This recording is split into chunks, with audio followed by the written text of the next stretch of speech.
Alrighty, I wanted to get this out ASAP so that everyone knows exactly how to get the currently available catalysts for Praxic Blade. This is just the catalysts. We currently have 3 out of the 4 catalysts available. The remaining one will be found in the dungeon releasing next weekend. So for now, we can earn Echoing Blade, Upper Hand and Hyperblade. You can check the timestamps in the description to jump to whichever catalyst you're looking for. It is possible to complete them all in a single run, but because you will have a 30-minute timer active for one of them, I recommend splitting them up into 2 different runs, or even 3 if you're struggling for time. Now before I jump in and explain how to get each one, I'll preface that I don't know if it's possible to earn these on Brave. I played on Legendary the entire time mainly for the enjoyment, so I don't know if you can unlock these in the easier difficulty. Please let me know in the comments if you've had success in Brave, otherwise I'll just assume you can only unlock them by playing on Legendary difficulty. So the first catalyst that I'm going to explain is Echoing Blade. This one has quite a few detours and jumping puzzles to complete, so I suggest either doing this one on its own, or at least not with the one that requires the time trial, as it may slow you down significantly to do all of the puzzles. It's also not required to have the 30-minute timer active for this catalyst, allowing you to spend as long as you need getting the jumps and puzzles correct. So to begin, once you are transported to the Ascendant Plane, go straight down the hole in the Snowy Pillar. Ignore the 4 dread nodes as these start the time trial, and as I said, this is not required for this catalyst. If you enter from the same spot that I did, as you drop down, there will be a ledge on your left very soon after entering the cavern. If you miss this platform, I strongly suggest just restarting. It's quite painful to get back up to this ledge, and restarting is honestly just easier. Once you land on this ledge, follow the path that I take to reach the first taken oddity. You will need to touch the wall in 3 separate places to reveal the oddity, and then use your ranged attack on the Praxic Blade to destroy it. From here, immediately jump down and follow this path over to the next fake wall. This is the second taken oddity. Pull out your Praxic Blade and run around the corner, pushing your face into this crack. Use the range attack and then immediately leave. If you are too slow and the wall closes, you can just navigate through the maze. This is just going to save you some time. Run through the mission for a little while until you come to the pushing walls. Get to the end of the first level and follow this path to reach the third taken oddity. Once destroyed, continue through the mission until you reach this slanted area. Go through to the other side and jump onto this ledge. Crouch and walk all the way around the room until you reach this little hole.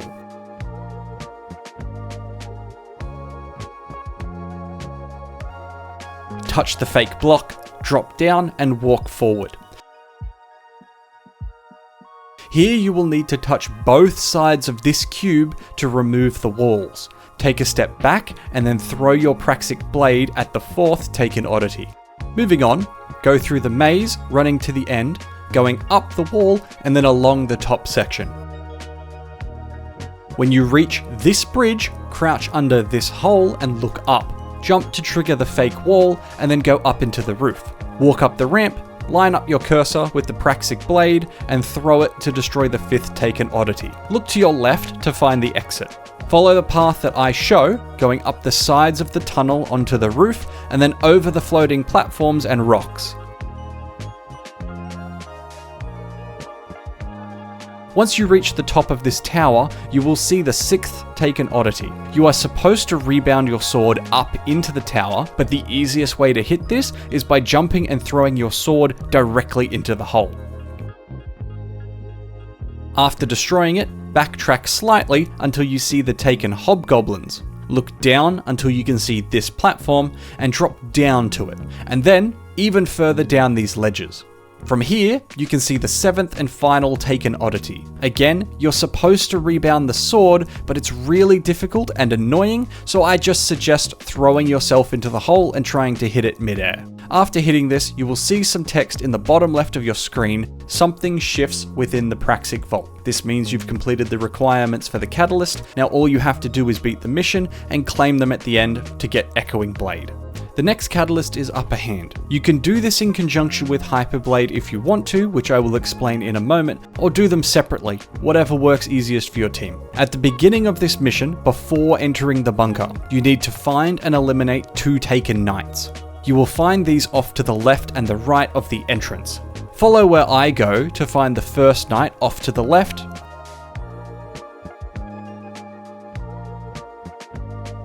and then running over to the opposite side, you will find the second knight.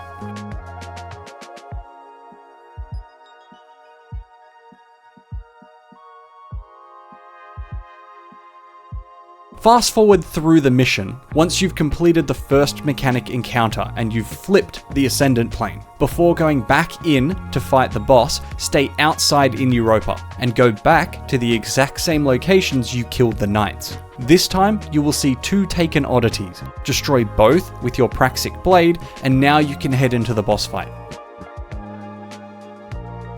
Progress the fight until it's time to destroy the taken blights in the sky. This time, however, if you look off the edge of the map, you will see 2 white taken blights underneath. You need to fill these up before completing the fight to get the catalyst. So I recommend focusing on the white ones first before you try to fill up the black ones. This way, the boss doesn't move around and it should marginally make it easier to handle. Once you've completed both the white and the black ones, you will see in the bottom left of your screen, something shifts within the Praxic Vault. This once again means you've completed the requirements for the catalyst. Now all you have to do is beat the mission and claim it at the end. The final catalyst that I'm going to talk about is Hyperblade. This catalyst requires you to activate the time trial at the beginning. If you don't, then the taken oddities will not spawn in the first mechanic section of this mission, so you have to activate the 30-minute timer. Hence why I suggest separating this catalyst from Echoing Blade. So when you are first transported to the Ascendant Plane at the beginning of the mission, shoot the 4 dread nodes to trigger a 30-minute timer. Progress the entire mission up until you reach the first dark and light mechanic section. This part is very important. You have to fail all 4 blights one at a time. That means throw only 3 balls of energy into each blight. Don't throw the 4th orb. Just leave it on the floor. I've tried doing 2 blights at the same time. I've tried failing 1 blight and then just chucking the 4th one in. You have to be very precise. Fail 1 blight at a time. This will spawn a mini-boss in the center, either Taken or Cabal. Focus on killing them as soon as they've spawned, and this should create a taken oddity above the pillars in the center. If it doesn't, then you've messed something up and you will need to restart the mission. Wait to destroy the taken oddities until you've spawned all 4, meaning you failed every single blight once. Use your Praxic Blade to destroy each blight, and this will spawn a massive ogre on the bridge. Once you kill it, you will see in the bottom left of your screen, something shifts within the Praxic Vault. This, as I said before, means you've completed the requirements for the catalyst. Now all you have to do is beat the mission and claim it at the end. I hope this guide has helped, especially with clearing up some confusion as to what is causing the catalyst to appear or not. If this has helped you, please leave a like on the video to let me know, or leave a comment. And as always, have a wonderful rest of your day.